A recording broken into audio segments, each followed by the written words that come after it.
Hi everybody, welcome back to another Stoneforge gaming video. Today we're going to be taking a look at some of the new Ghoul models that I've been painting up. These are from Games Workshop. They are the Crypt Ghouls. I just really love these models. Even though I'm not going to be using them for Warhammer, I don't really play Warhammer anymore. I play Kings of War.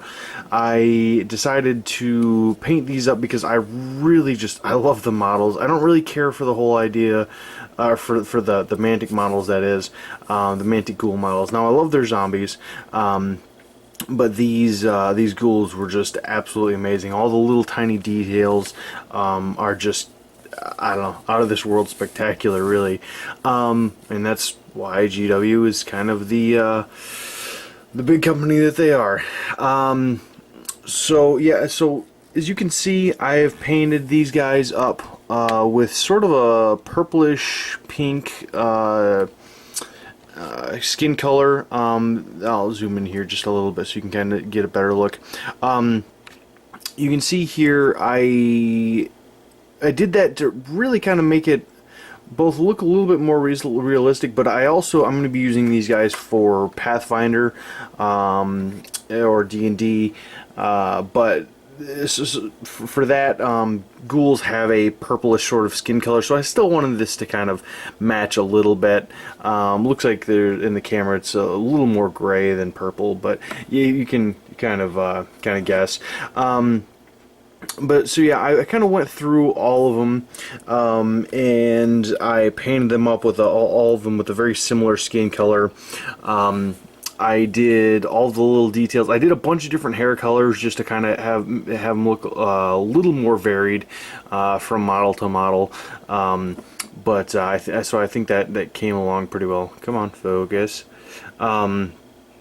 But yeah, so I love all the little details, like this guy's carrying on basically half a body.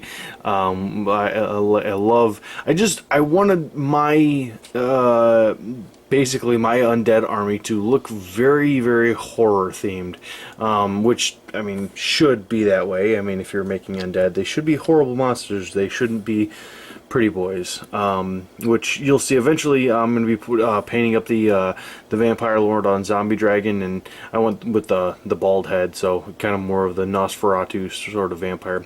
Anyways, back to these guys. So I painted them up with some regular flesh tones, and then I did some washes on their skin, and then did some more dry brushes to kind of pull up those colors a little bit brighter. And then for all these little scars and things, like you can see, like this guy has some scar, like a cross mark scar on his arm.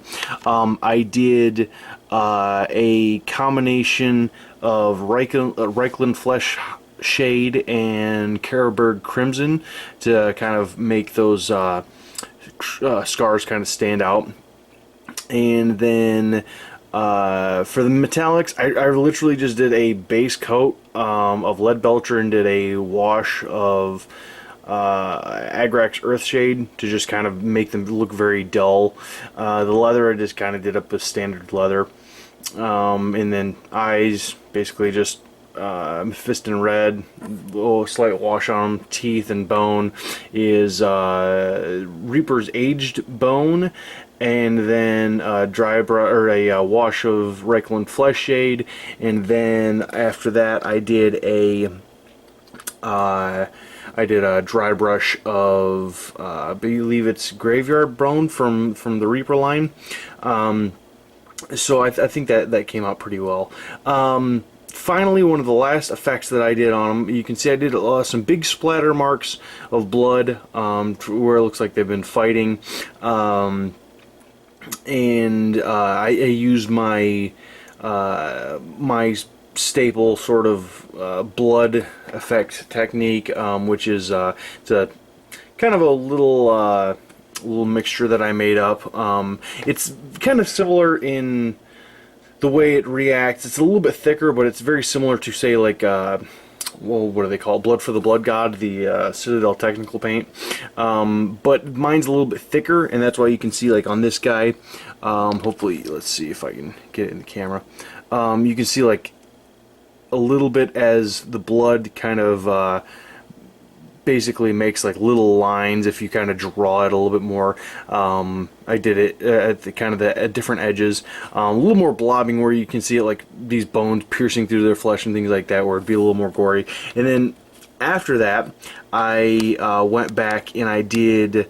There's an old technique for doing blood, which is simply you take an old toothbrush, you get your whatever your sort of blood effects are on it, and then when it's all said and done, what you do is you kind of dip the toothbrush in it, and you basically just kind of run your finger up and down it, like to where it will splat against the model in very just very random layers. So like if I zoom up here, you'll see that there are all these tiny little splatters of blood that just make it look very gory, but don't cover up massive sections. Yeah, you can see that there, like in his hair and stuff like that. It just looks gross, which is what I love. But yeah, it doesn't. It looks like, I mean, he's been tearing into people and stabbing people with this this little bone dagger that he's got here.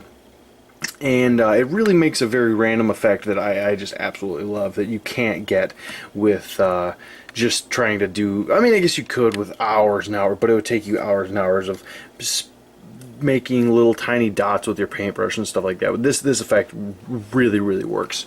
So all in all, the one last thing, I based them up like you guys have seen before in my sort of Borderlands style basing, which kind of matches all of my armies that I do. You've seen my dwarves were done up in this. A lot of my terrain is painted up in this very similar color scheme, so that it will match the Frontline gaming mat that we have.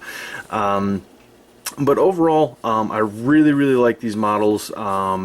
I would suggest them instead of the Mantic models if you get a chance. And really, they're just very fun to paint. There's tons of character in them.